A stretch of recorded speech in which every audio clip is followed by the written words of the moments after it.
Ahí está grabando. Estábamos viendo algo, no sé si esto se gira un cachito. Ahí, que es por ahí. Lo pusimos sobre la mesa, o sea que va a haber algunos ruidos, pero virtualmente también podemos escuchar lo que ustedes charlan, porque las últimas cuesta escuchar las preguntas. Entonces, retomamos el tema de fuerzas elásticas, Juan. Esas fuerzas elásticas ya tenemos una descripción algorítmica, que es la que vieron contigo, que es, bueno, depende de un valor K, que refiere a algo del objeto del que estamos charlando, y que tanto se deforma ese objeto. Por eso estamos hablando del arco, esto que estamos diciendo, imaginábamos una madera, que esa madera puedo deformarla y tengo que hacer una fuerza para transformarla. Conforme más fuerza aplique, más se deforma y más es la restitución posterior. Entonces, a esa naturaleza del cuerpo, que yo lo llamamos fuerza elástica. Entonces ahí nos preguntamos si la fuerza elástica depende, si el coeficiente este que define el objeto, si depende del objeto o del material. Y ahí empezamos con nuestras cuestiones, digamos, o nuestras preguntas sobre qué representa esa función lineal.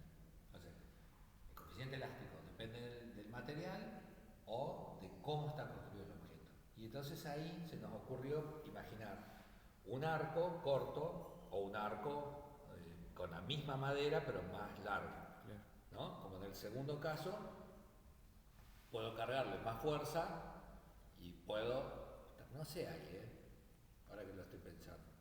Porque O imagino sea, que para también lo largo, deformo más. Si lo deformo más, estoy, eso lo quiere ¿entendés? decir, con la misma fuerza deformás más el arco corto que el arco largo. O Bueno, sea, te cuesta más por eso tirarlo. ahí sería un problema que ahora que lo estoy diciendo en voz alta lo pienso. Pero imagínate que en vez de pensarlo así, imagino un resorte, Eso es ¿no? decir, yo lo que pienso es, si no dependiera de la forma del objeto, no estarían todos los resortes igual.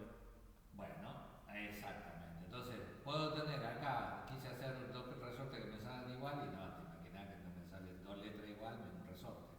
Pero este resorte que estoy haciendo acá, a diferencia del anterior, los dos están hechos del mismo acero. Es decir, tiene un acero 1032. ¿No? Entonces, la dureza de los resortes es la misma porque están construidos del mismo material, de acero 1032. Pero uno de ellos tiene un diámetro que es como un pelo, ¿no? No sé, o de un milímetro. Un resorte cuyo diámetro, la misma cantidad de espiras que aquel, todo igual. Y este, en vez de tener un resorte de un diámetro de un milímetro, este tiene un diámetro 2 que es mayor que el anterior. Este mide, no sé, así, 2 3 milímetros o un centímetro. Imagínate un resorte hecho de ese acero así y el otro hecho de ese acero así. El primero, vos le pones una pequeña carga y se deforma. Entonces, pienso en los dos que tengan, en definitiva, para evitar el problema anterior, que por ahí al ser más alto tiene mayor deformación y la misma carga. Si en este caso yo estoy imaginando la misma variación, este resorte se deforma con facilidad y este resorte es mucho más recio. Es el mismo material, la misma deformación y sin embargo uno tiene mucha más fuerza que el otro. ¿De qué depende eso, no? Si el diámetro 1 es muy menor al diámetro 2, ¿no? En eso estoy imaginando. Bueno, si pasa eso, mismo material, misma cantidad de vueltas, todo igual, pero uno es recontrarrecio, no lo puede. Entonces, depende de la configuración del objeto, no del material. A diferencia de otras cosas, o sea, el calor específico de algo, del hierro, el calor específico del hierro. ¿eh? No importa. Si vos tenés, me ve en el coso y me distraigo. ¿Se entiende lo que digo? Es como que vos decís, no sé, el calor específico del latón es del latón. La expansión térmica no sé, del mercurio es del mercurio, no importa si es un termómetro chiquito, si es un termómetro grande. Y en cambio acá depende la configuración del objeto. ¿eh? Miren que eso no es fácil de ver, sobre todo los niños, qué sé yo. Y en grande, yo por ahí tomo un ejercicio final ahora en esta fecha pasada, que le decía, bueno, hice una gomera, así, ¿viste? Y los tiro y dispara, ¿verdad? Y no tenía la velocidad que esperaba. Entonces corto la goma en los costados y le pongo doble, quedó más cortita, ¿viste? Se estira menos. Claro, Pero dice que es más eficiente que la anterior. ¿Y puede ser eso posible? Y bueno, si puede ser posible, si vos reconfigurás el objeto, aunque lo estires menos, es mucho más recio y necesitas más fuerza. Ni hablar si a eso lo volvés a tirar como podías tirar antes, así.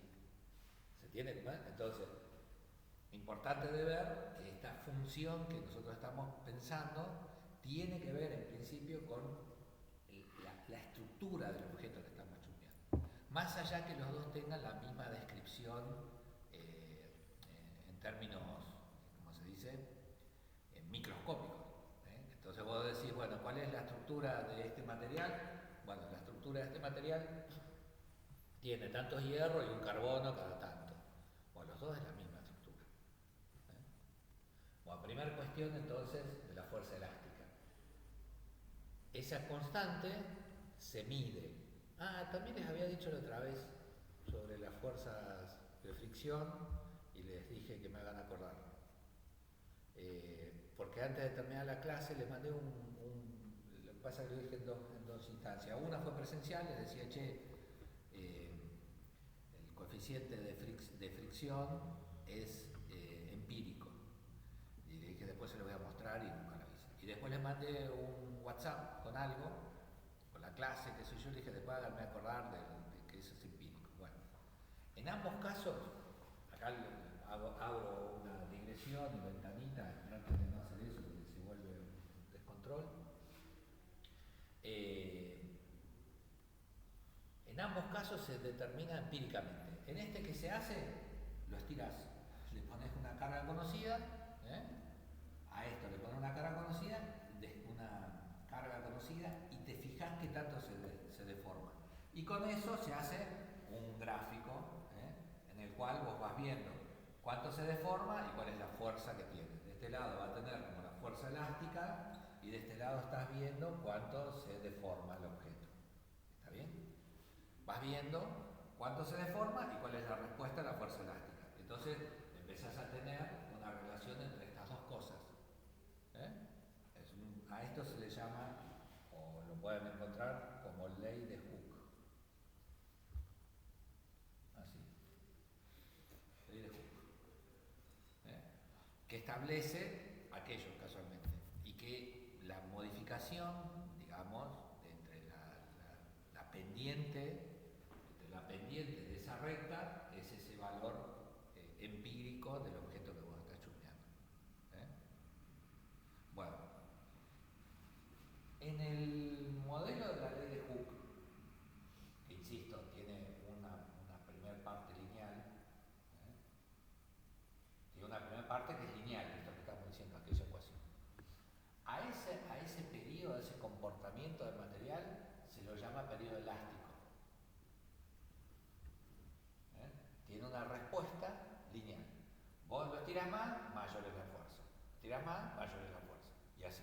¿Está bien? Y si lo dejas de tirar, se retrotrae a la dimensión inicial. ¿Está bien? Eso pasa así, la verdad, durante algún tiempo. Con el tiempo se va perdiendo esa capacidad de elasticidad porque se va modificando la estructura interna de ese objeto.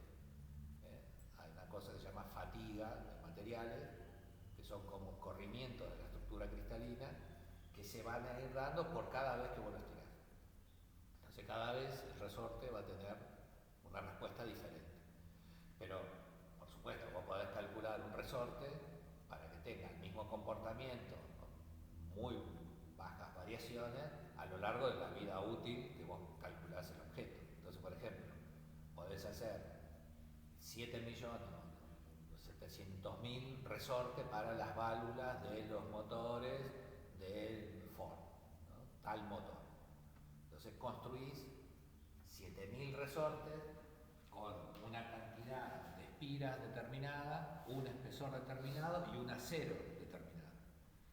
todos esos resortes van a tener el mismo comportamiento mecánico. Por lo tanto, van a compartir su coeficiente elástico. Todos esos resortes que vos construís con las mismas dimensiones. Y vos sabés que ese resorte va a permitir que abrir y cerrar la válvula del motor, no sé, 100 millones de veces, tiqui, tiqui, tiqui, o más. Y no va a tener variaciones significativas en su comportamiento elástico. ¿Está bien? Ahora, si vos a ese resorte, que ya lo tenés calculado, que lo dimensionaste y que lo haces, le empezás a poner una carga extra, o sea, lo tensás más, empieza a tener una fase, cambia esto, hasta acá sería el comportamiento elástico, y a partir de ahí empieza a deformarse y se deforma, como que aumenta un cachito y se deforma y hace como una curvita casi, una cosa así. La función que nosotros estamos viendo. Ahí ya no vale esto. Ya ves que la propia descripción gráfica del comportamiento te saca de la ley de Hooke o de este comportamiento que estamos viendo lineal. Cuando pasa eso, se dice que el objeto entra en una etapa de fluencia. Sí, se vuelve plástico, había dicho Exactamente. Diego. Bueno, ahí es como que disminuye la fuerza, en un momento, disminuye la fuerza, vos lo estiras y disminuye la fuerza. La fuerza que tenía una tendencia disminuye. Se vuelve plástico significa que vos lo estirás y ya no vuelve a la posición anterior. Que se modificó estructuralmente ese cuerpo y ya no vuelve a la dimensión que tenía antes, ni a la dureza que tenía antes. Cambia eso, cambia significativamente. Cambia tanto que inmediatamente después de la fluencia hay una cosa así, yo hice una gráfica bueno, así que la exagero ahora también, todo esto está medio exagerado, pero a partir de ahí el objeto se vuelve extremadamente recio. Vos lo querés forzar más a estirarlo y la fuerza que te devuelve es enorme. De hecho, con esta construcción tiene varias décadas. Las columnas, cuando vos, no sé, rompes acá, no sé si han intentado o han trabajado en esas cosas, pero las estructuras viejas, cuando vos descubrís las columnas, tienen hierros que tienen un formato alabeado. Tienen unas líneas, el hierro, que lo rodean.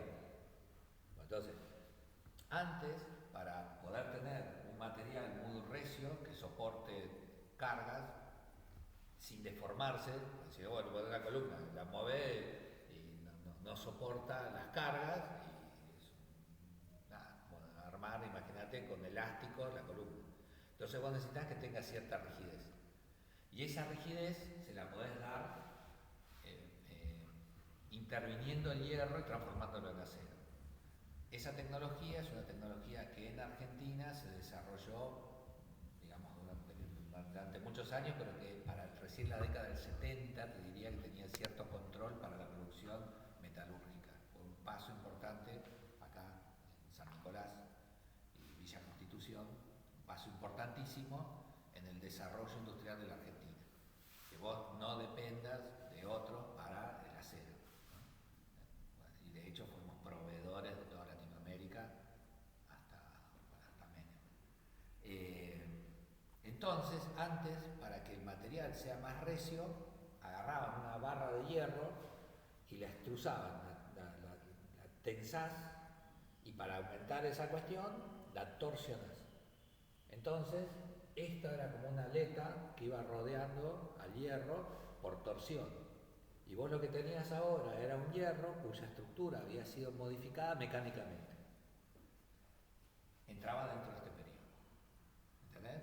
Entonces, lo estiraron, lo pasaron a una instancia plástica, esta fluencia, y inmediatamente después el hierro empieza a tomar una estructura muy recia, muy rígida. Cambia su maleabilidad, porque modificaste la estructura cristalina, por torsión o por tracción. Este sería el caso. Entonces, esas barras son mucho más duras, no se deforman con facilidad. Vos lo querés deformar y te aumenta mayor la fuerza de resistencia, pero tienen una debilidad, y es que si vos la tensás un cacho más, se rompe. Acá se discontinúa, se rompe. Llega un punto donde la pieza se parte. Eso también lo podés ver en otros materiales, por ejemplo, un cuchillo para la manteca, lo apretás así, se dobla el cuchillo y nada, lo enderezás y no pasa nada. Un cuchillo de un acero, ahora tenemos una estructura metalúrgica diferente, ahora les cuento, o hecho por tensión y qué sé yo, lo golpeás y se parte. Agarrás un buen cuchillo que te podés afeitar, que toma gran filo, es más frágil que uno, ¿entendés? Entonces, antes utilizamos este método para construir materiales de alta resistencia, digamos, o rigidez, no resistencia. Y hablando de eso, otra cuestión. Yo acá estoy pensando en un resorte, porque empezamos hablando de los resortes, qué sé yo, ¿no? Un muelle, no sé cómo es, un resorte. Pero esto también vale para un tornillo.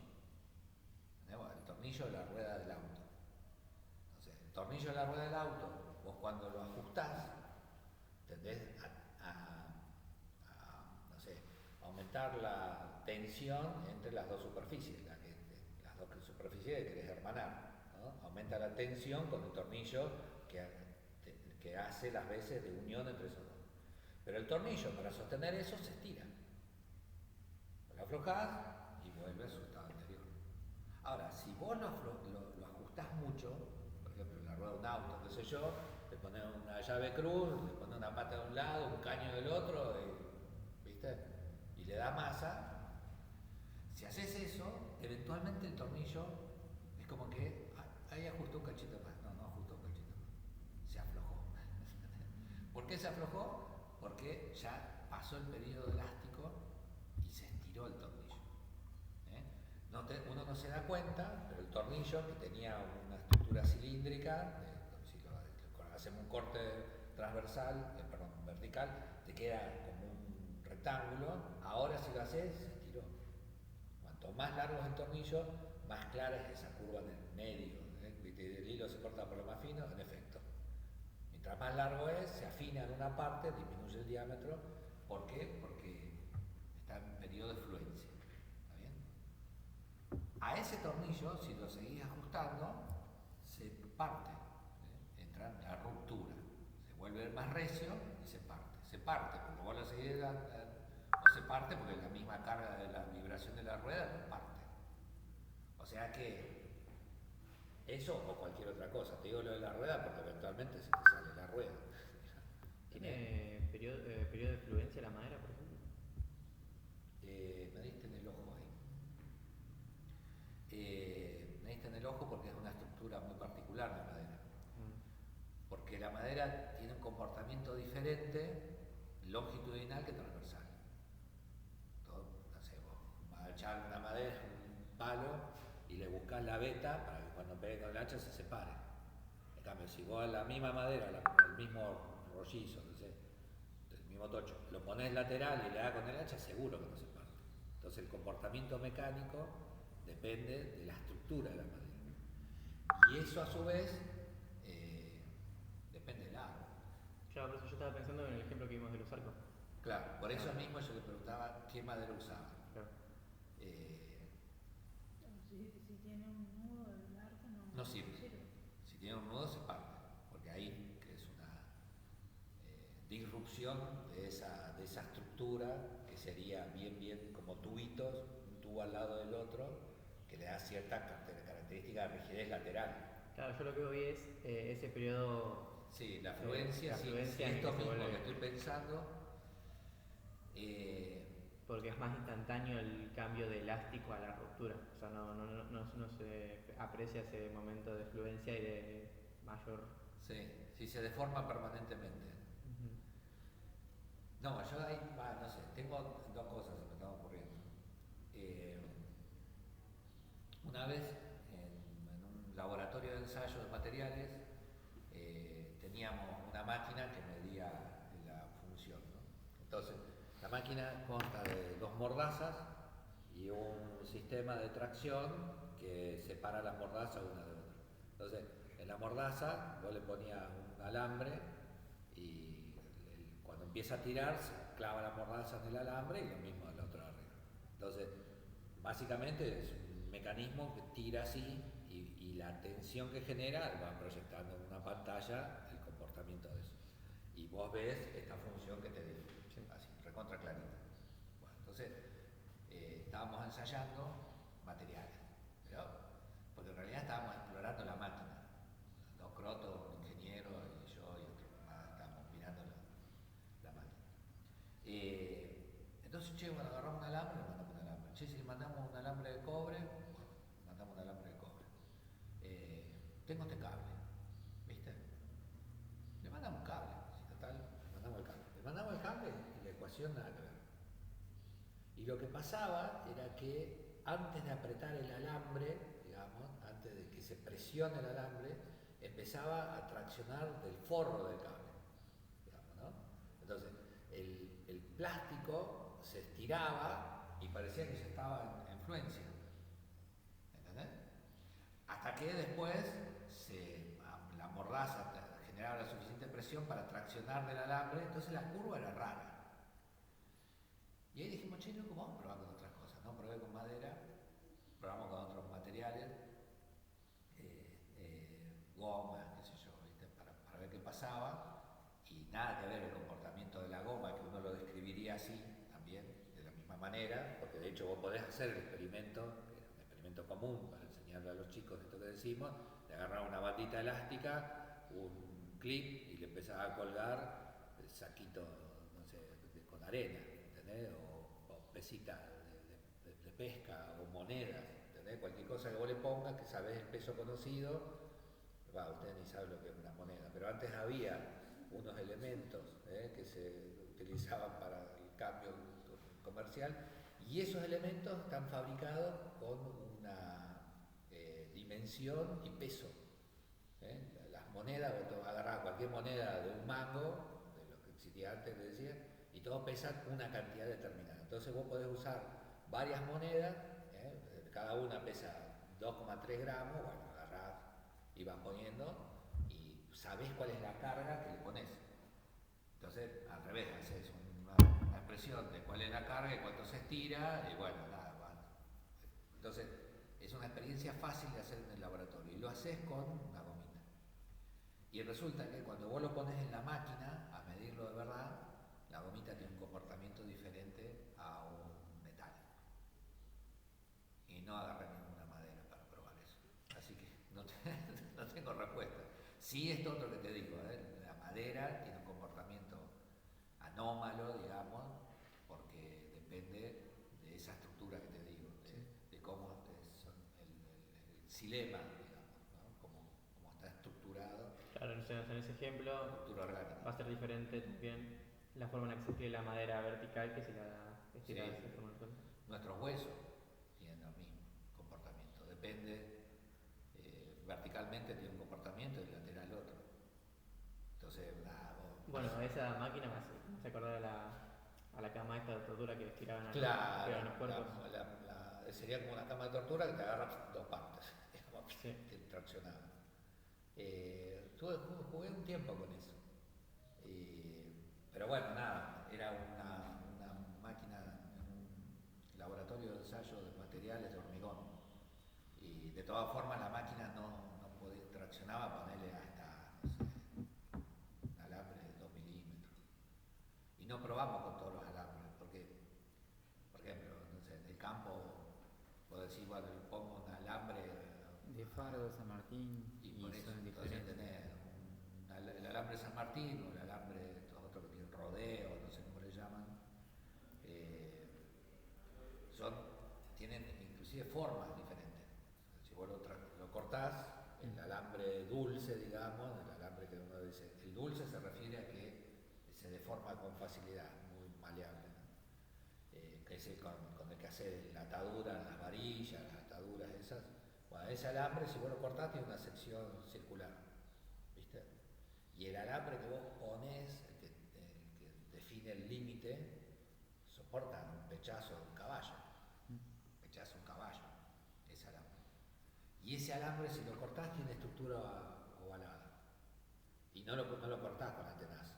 Ese alambre vos lo querés cortar con la tenaza, se te rompe la tenaza. Entonces, ese alambre es muy tenaz, digamos, tiene una estructura interna modificada. Y les cuento un cachito de eso y cambiamos de cuestión. Así que no tengo respuesta para el comportamiento de la madera. Yo creo que eso depende del tipo de madera. O sea que no sé si tiene una respuesta. Sí, como hay distintos tipos de metales, hay distintos tipos de madera, ¿no? Sí, pero los metales comparten, esa era la ventanita que quiero hacer acá, los metales comparten cierta modelo para explicarlo, y ese modelo para explicarlo es como si tuvieran una estructura cristalina, digamos, ¿no? O sea que los átomos que componen el metal se encuentran más o menos en una misma disposición. Las fuerzas que lo unen suelen ser fuerzas eléctricas, entonces uno utiliza para representar esas fuerzas eléctricas casualmente lo mismo que estamos usando acá, resortes. Esos resortes le permiten conservar más o menos la posición, pero no inhiben su movilidad. Entonces la molécula puede oscilar sobre un punto y vibrar sobre un punto, pero no puede desplazarse. Las fuerzas eléctricas disminuyen los grados de libertad en un sólido.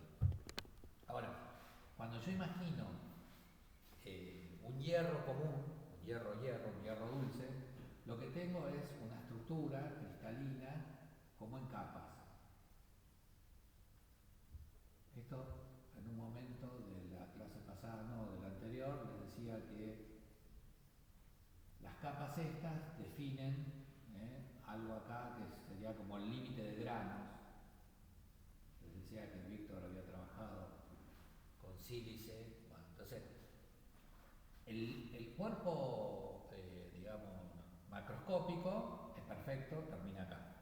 Esto, brilla todo.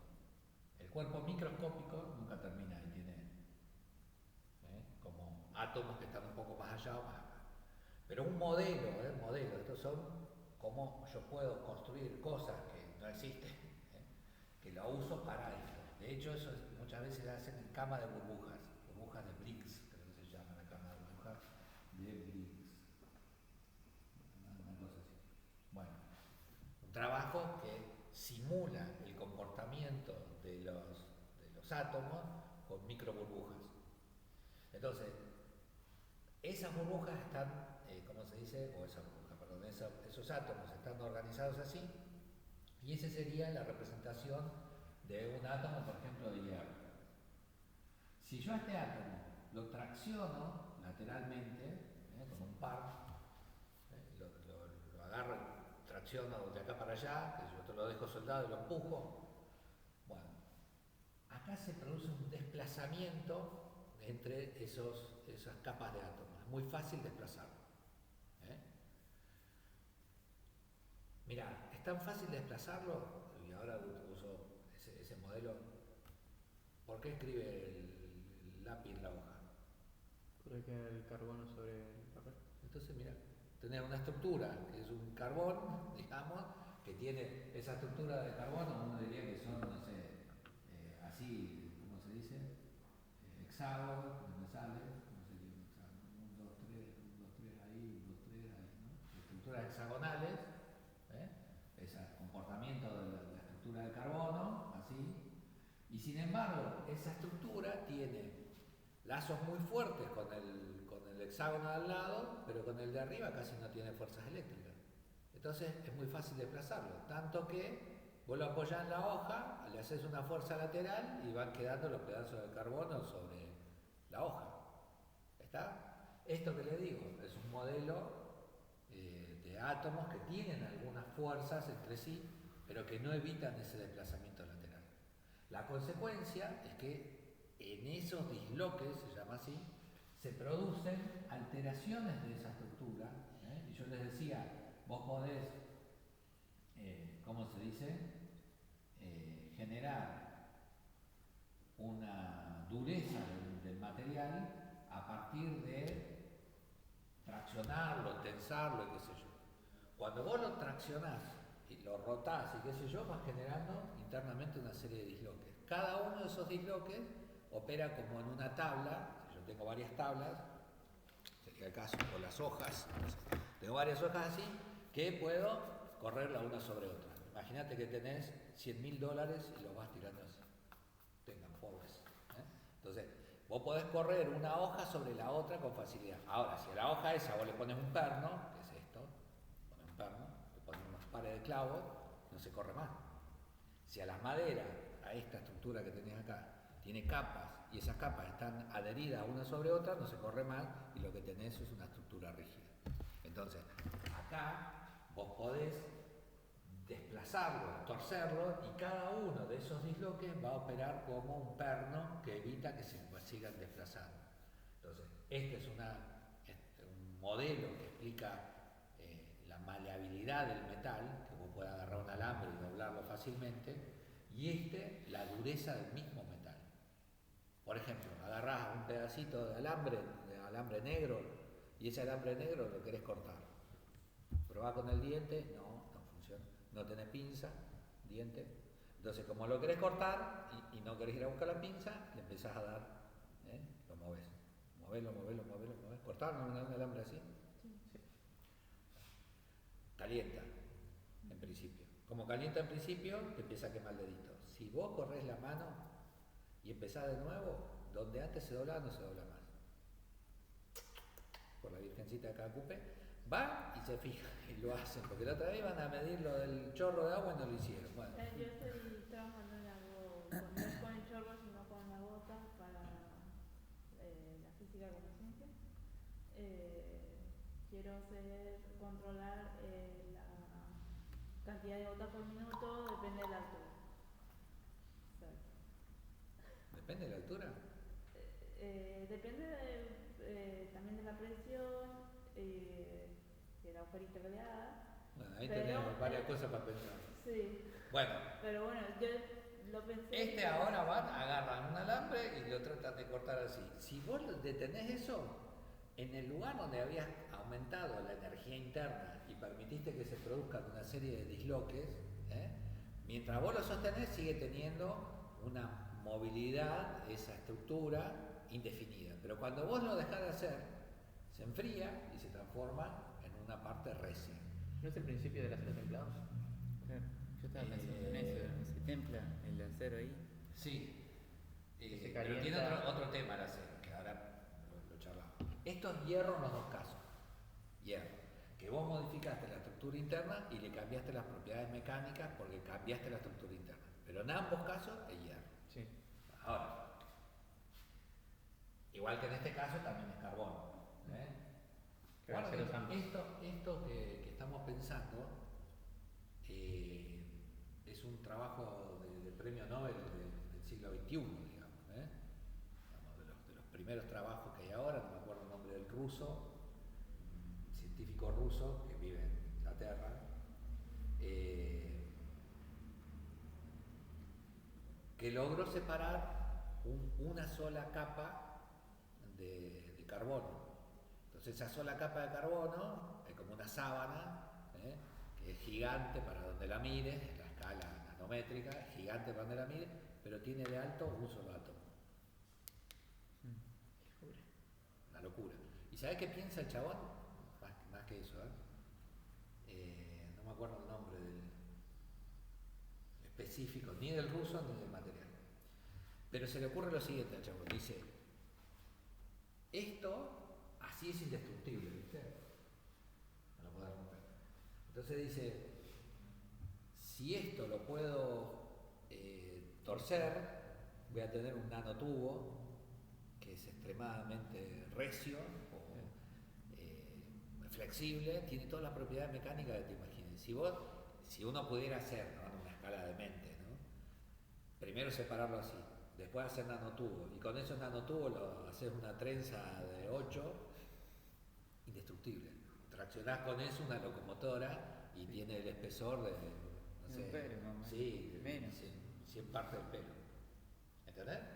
Entonces, es todo un área de investigación actual el comportamiento de este desplazamiento posible que lo lleva a tener un átomo de espesor. Una locura total, completamente demente, pero es un área de investigación actual de la materia ahora. Volviendo a lo nuestro, yo les decía, esto sería el hierro que tiene la columna de hace 70 años, porque no teníamos otra tecnología. Pero a su vez, durante la década del 60, del 70, qué sé yo, hubo un desarrollo con soberanía tecnológica e industrial, que es la planta de procesamiento de hierro, que no es solamente esto, había, para procesar el acero necesitas carbón de piedra. Entonces se desarrolló Río Turbio, en Santa Cruz, sobre el oeste, se construyó una vía férrea del oeste a la costa cercana a Río Gallegos para sacar el carbón mineral. El carbón mineral se llevaba hasta acá, hasta San Nicolás, Villa Constitución, ahí, pero del lado de San Nicolás, estaban las coqueras, que todavía funcionan las plantas esas porque es todo privado desde Menem. Y entonces ahí se procesa el mineral de hierro, el coque se transforma, se le saca las impurezas al carbón mineral y a ese carbón mineral lo mandás a los altos hornos donde poner mineral de hierro. El mineral de hierro se extraía básicamente de una mina en Sierra Grande, en Río Negro, y también la mina esa está a unos 30 kilómetros de la costa. La costa se va a volver conocida, o ya lo es. Hay un punto que se llama Punta Colorada, que es donde estaba la terminal donde se recibía el metal, digamos. El metal se transportaba a 30 y tantos kilómetros, como 35, en tubos. Entonces se molía en Sierra Grande, el mineral de hierro se molía, se mezclaba con agua y se mandaba por un tubo. Eso, cosas que pesan no sé cuánto, la densidad del hierro, 7,8 kilos decímetro, 30 kilómetros, hasta allá. En la otra punta se hacían unos pellets, o sea, se fundía ese polvo, se fundía y se hacían unos pellets como la comida de los alimentos de los animales, así, una cosita así, de hierro, de mineral de hierro, y eso es lo que se traía para acá. Ahora se va a volver conocido ese punto porque están haciendo una planta para vender petróleo, para una terminal de petróleo. Bueno, todo eso es reserva natural y toda esa historia. Están mandando una mega planta de 5.000 o 50.000 barriles. Una locura. Bueno, en ese periodo que les digo, que implicaba el desarrollo de altos hornos de acá, el de Zapla, la mina de Ipazam, la mina del yacimiento de Río Turbio, todo el complejo, digamos, industrial de San Nicolás, por ejemplo, la planta de laminación del hierro con el que se hacen estas cosas, los caños, esto se lamina, es una chapa, 600 metros los gambones. Ahí. Ese era un plan de desarrollo industrial y tecnológico soberano. Ahí se utilizan unos hornos que se llaman Siemens Martin, ¿no? Que son hornos donde se mezclan dos componentes. Esto lo habían aprendido hace muchos años. ¿Viste? ¿Cuál es, no sé, hablábamos hoy del medioevo, pero cuál sería la mejor espada que ustedes se imaginan? La mejor espada del mundo de las espadas. Y una que tenga, que mantenga el filo, Sí.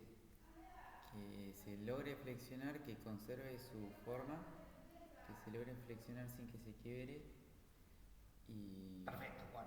Eso, o sea, Esa es la mejor de las espadas. ¿Por qué? Porque sabemos que a medida que vos vas perdiendo maleabilidad, que es la maleabilidad, pues te permite que se doble y eventualmente vuelve a la posición anterior, o que se doble y le pega 2 palos y lo vuelve a enderezar. claro. Ahora, si vos estás con una espada que pega y se parte, te quedaste sin espada. Entonces, no puede ser, digamos, muy recia, pero tampoco puede ser muy blanda, porque si es muy blanda no corta nada. Entonces, tenés que encontrar el punto justo entre esas dos cosas, esas dos variables perfectas, que tenga filo, pero que a su vez no se parta la primera tocada, ¿no? Sí, en Asia se aplicaba mucho la técnica de acero de Damasco, que Bueno. eran las capas, primero iniciás paneles con dos y las vas, claro, Es esto. Iniciás así, las doblás una sobre otra y le das de palos. Y vas modificando mecánicamente la estructura del hierro. Entonces se transforma en un tipo de hierro mucho más duro. Cuanto mayor es la cantidad de capas, quiere decir que mayor se retorsiona una mayor cantidad de veces. Exactamente. Y se vuelve mucho más, y por cierto, el bordecito que te asoma es el bordecito de una de todas esas capas, o de un par de capas, y te queda recontrafiloso. Los japoneses con su espada samurái, que fue la espada más espada de todas las épocas,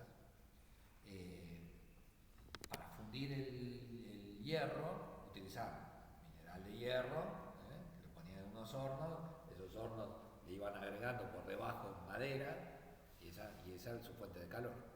Entonces había un lugar donde el hierro estaba en más contacto con la quemazón, con la madera, ese horno lo tenían prendido, no sé, una semana, un montón de tiempo, mandándole constantemente combustible.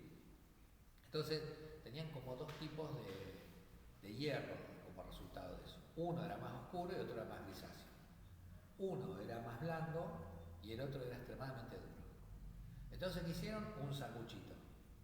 Le pusieron el sanguchito de la espada samurái, sería una parte externa, que está hecho de esto, y una parte interna, que está hecho de un acero mucho más recio.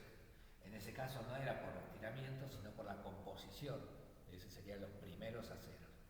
Entonces, la espada samurái es un sanguchito. Por eso si uno la ve de costado, lo que ves en el filo es como que tiene líneas así. A diferencia de lo que decía el acero Damasco Juan, que tiene muchas de esas, si vos lo ves, el acero Damasco, ves una hoja, no sé, y ves que tiene como afloran vetas en distintos lugares. Esta otra aflora una sola veta, que es el límite del sanguchito. Entonces, esta es la parte extremadamente dura y esto es lo que le da la tenacidad para que no se parta. Es como las vigas que tienen una parte blanda para el estiramiento y una parte dura para la compresión. Las vigas. Que tienen el acero y el cemento. Bueno. Claro, te entiendo. Sí, está bien. Sí, sería una combinación de dos materiales que le dan una prestación, digamos, diferente y favorable para el propósito que vos querés. Bueno, entonces, esto es un sanguchito de dos cosas. Este es esto, así o así, qué sé yo, pero es esto. Y esto es una composición diferente. Cuando vos lo ves, el modelo sería, tengo hierro, pero tengo unas moleculotas así. Dentro del mismo hierro tengo estas moleculotas. Estas moleculotas son de carbono y estas otras son de hierro. A esa combinación de hierro y carbono lo llamamos acero. Este es un acero. En la combinación, o sea, es un hierro que está, ¿cómo se dice?, contaminado con esas moléculas. Ahora, ¿qué función cumple? Dentro del modelo que estamos usando, dentro del modelo ¿qué función cumple? Bueno, hace las veces de perno que evita el desplazamiento de la estructura. Entonces lo vuelve muy rígido, digamos, y por supuesto esto lo saca filo, qué sé yo, muy rígido, pero por la composición química, digamos, del material. Bueno, pero esta transformación mecánica que haces con el hierro, Sí. ¿cuenta como un cambio de dureza en el material o como un cambio de la configuración del objeto? Del objeto finalizado, no, vos podés hacer, digamos, primero una placa con esa modificación interna que le da cierta rigidez a todo, por ejemplo el aluminio. El aluminio avión de aluminio, si el aluminio lo agarrás así y se dobla. Y tenés un ala de avión de acá hasta el final del salón, y le cargás combustible, le colgás, no se rompe. Perdón, voy a preguntar. O sea, lo que yo entiendo es que su naturaleza sigue siendo la misma. El hierro se va a comportar como hierro, carbono, pero cuando cambias sus condiciones, o sea, cuando cambias cómo está estructurado, también cambia cómo se va a comportar. El comportamiento mecánico. Claro, sí, yo voy a lo Sí. que dijimos de que el coeficiente elástico depende de la configuración del objeto Sí. y no de la dureza del material. Sí. Entonces digo, si este cambio en el hierro constituye un cambio en la dureza y en la naturaleza del material, o si vale como una configuración del objeto. No. Esta es una configuración del material con el cual vos vas a construir el objeto. Si con este hierro Claro, haces un resortito acá finito, bueno, te el mismo, ¿entendés? O sea, este es el objeto final que construiste con él. Pero si vos lo haces un resorte con este material, claro, o sea, eso digo, posiblemente nunca sea resorte. constituyen como dos materiales distintos. Sí, Ahí está, el eso que decía. comportamiento final, bueno, este si vos lo querés hacer resorte, lo haces con ese hierro dulce, que sería agarrar un alambre negro, lo enroscamos alrededor del dedo, lo separamos. Lo agarro con el otro dedo de abajo así, lo estiro y que queda en la posición de que lo estiré. O sea que con este material y ese comportamiento mecánico no vas a poder hacer un resorte. Sí. ¿Está bien? Ahora, con este que vos lo deformaste, el mismo material, con esa estructura a palo, ya sea porque Claro, lo hiciste, no sé, Ese hierro es el mismo material, pero, o sea, modificado, es el mismo su elemento, estructura pero interna, modificado constituye dos materiales diferentes. claro, un comportamiento mecánico distinto y dos materiales diferentes, digamos, de ese comportamiento. Claro. Es medio difícil porque los dos son hierro, digamos, solo que este está endurecido a palo, ¿eh? Como los cristianos. Depende, uno más blandito, uno más recio, depende de los palos que se haya comido. En cambio este otro es otra combinación de materiales que no es una combinación necesariamente química, no es que una transformación, pero sí un comportamiento completamente distinto que depende de la cantidad. Le puedes agregar carbono, le puedes agregar molibdeno, le puedes agregar distintos metales y todo eso le dan distintas posibilidades. Por ejemplo, una de estas, hoy le decía, ajustamos la tuerca con qué sé yo. Bueno, eso que ajustaste puede ser una llave de tuerca y esa llave de tuerca es un cosito así, mide, no sé, 1 centímetro con 2 de diámetro y lo agarrás con un caño, le das y no, tiende a flexionar su cachito, pero no lo partís y es un pedacito de hierro, una diría. Bueno, ese es cromo molibdeno y le da una tenacidad infinita, no infinita, exagero, pero ¿entendés lo que digo? Sí. Si vos agarrás un pedazo de este hierro, de la columna, agarramos un pedazo de hierro así, o aún de los aceros modernos, agarrás un pedazo de hierro de ese diámetro y te haces una llavecita, te queda doblado. Se dobla, se deforma y no vuelve. Con la misma carga que la anterior. Entonces, la tenacidad está dada por la, ¿cómo se dice? Cuando son mezclas de metales, Aleación. por la aleación, que le dan distintas características. Por ejemplo, esa que te decía, el cromo molibdeno, no solamente es recontra tenaz, sino que quedó ahí en el agua, lo sacás y sigue brillante. No se oxida con facilidad ese tipo de materiales. ¿Viste? Se le puede hacer una capa de óxido que se la saca con el dedo, así, queda brillante siempre. Bueno, ese tipo de cosas. Eso es un cambio sustancial en la industria, poder tener ese control. Y eso lo hacían estos hornos que te digo, este tipo de cosas, son unos hornos que serían Siemens, así es, ¿no? Martin. Bueno, pero ese tipo de igual de materiales, si llega a romper, no generan demasiada fuerza. Tipo, ¿dónde se Sí, libera? todo se rompe, sí. Todo se puede romper. Claro, pero me refiero, cuanto más fuerte el material, si se llega a romper, o sea, por el gráfico, la fuerza elástica que está ejerciendo tendría que... Sí, esta, si vos haces una varilla de como te decía, ¿viste la palanca para ajustar tuerca, cosas así. Cargas un montón, una super fuerza. Y siempre vuelve a su posición anterior. Deja de hacer la fuerza, la varilla, la barra esta, la llave de tuerca, vuelve a su posición anterior. O sea que tiene un comportamiento elástico que supera por lejos este gráfico que estamos pensando. Vuelve a la posición anterior.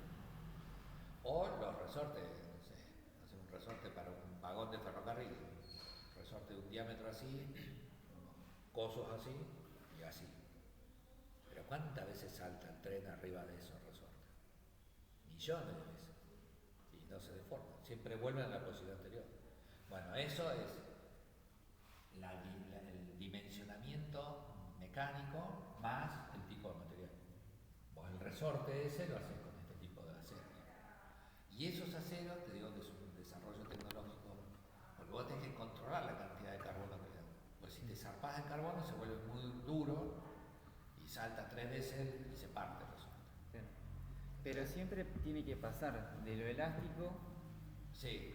O sea, porque quizá nosotros no llegamos a apreciar esa, digamos, deformidad en el acero, cuando, como un punto crítico en el cual era elástico y luego se partió.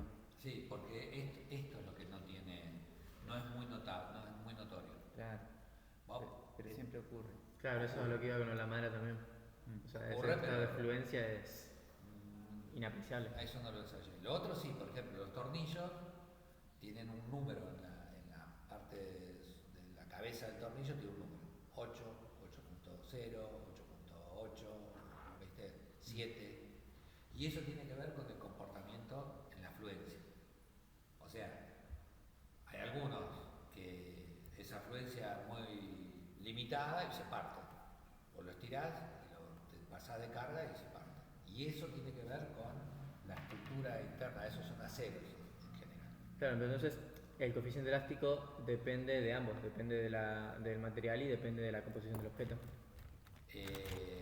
Porque... No. ¿Por qué? No, porque este coeficiente elástico es empírico de ese resorte. ¿Entendés? Yo te decía, construyo resortes para válvulas, mido el coeficiente elástico y los hago a todos iguales.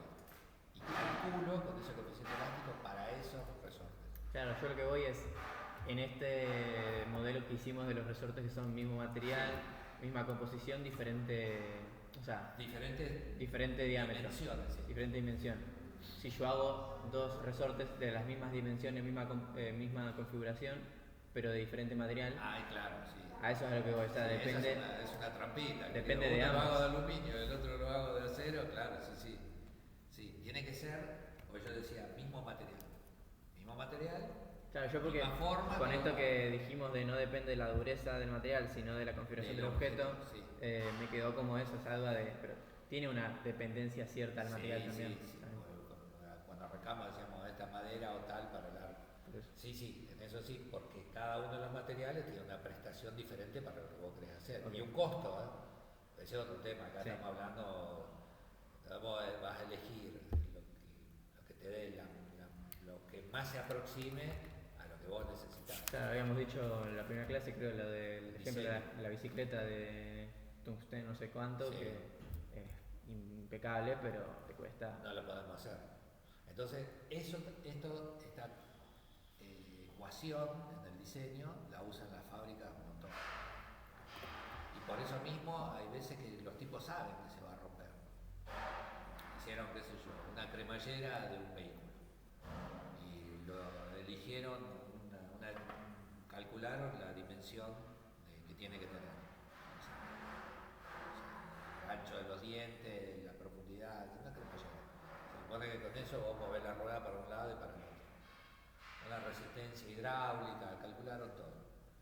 Bueno, lo hacen fabricar y lo ensayan y bueno, cada 10.000 se rompe uno. Saben que se va a romper. Sacalo, lo fabrican igual. Ya tienen todo hecho. Y esto cada tanto pasa, no es que lo esté inventando, cada tanto, digamos, por ejemplo, Ford hace unos años y Volkswagen el anteaño pasado capacitadas que te dicen, vos tenés tal modelo de auto, sí, venite que te vamos a hacer un mantenimiento gratis. Y mantenimiento gratis porque había calculado que uno cada 10.000, si le fallaba la cremallera, se la pegaba y bueno, de garpaz. ¿Entendés cuánto vale? $60.000, ¿cuánto vale? ¿Qué se rompió? Te fijas la póliza de seguro y te dice, si te quebraste un dedo, vale $10. Si te quebraste la mano entera, 100. Si te quebraste el brazo, 1.000. Si te moriste, 30.000. Y bueno, te fijas la póliza de seguro y garpás y listo. Es más barato que todo lo otro. Lo que digo es una inmoralidad, pero yo no lo fabrico, los inmorales son ellos. Claro. Entonces cada tanto se zarpan y empiezan, le explota la cubierta.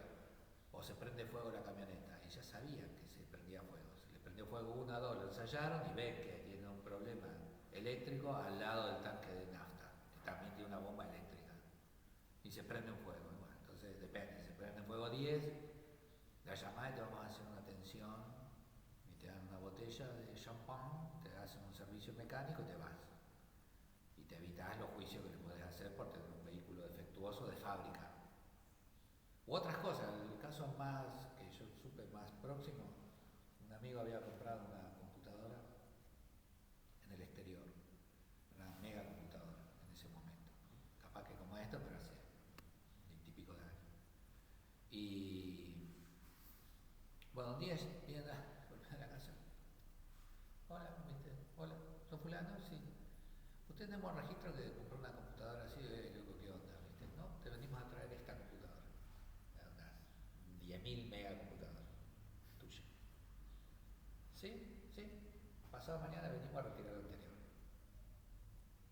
Resulta que esas computadoras, como esta que estaba no sé hace cuánto funcionando, calentaba la batería, explotaban. Te juro. ¿En serio? Vinieron los chabones a la casa, le dejaron una computadora, no me acuerdo ni la marca, una norteamericana. Él la había comprado en Miami, en la época anterior, donde esto mismo que está pasando ahora, terminan esos desmadres. Entonces te ibas a Estados Unidos, te salía más barato el vuelo de avión, te pasaba 2 días allá, te traía una computadora, que comprarte acá una computadora. Entonces era común eso, en esa época, de despilfarro económico. Bueno, te juro, le cayeron a la casa, bueno, por lo menos que me contó, pensé, esta me pasó así, para ir, la verdad.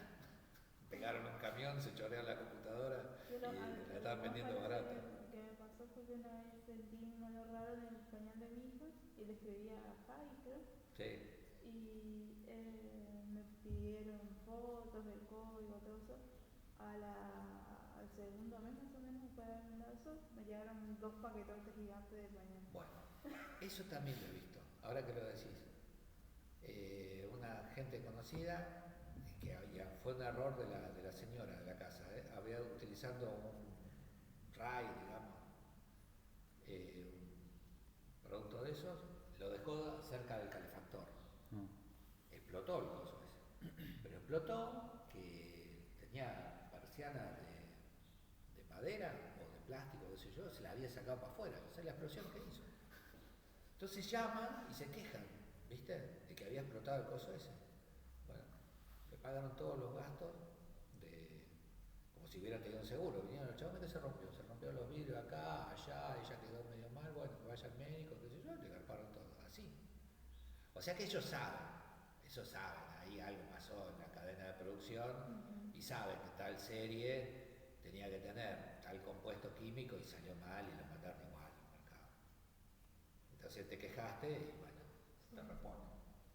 Claro, te sale más barato de eso que cancelar esa cadena de producción y perder toda esa venta.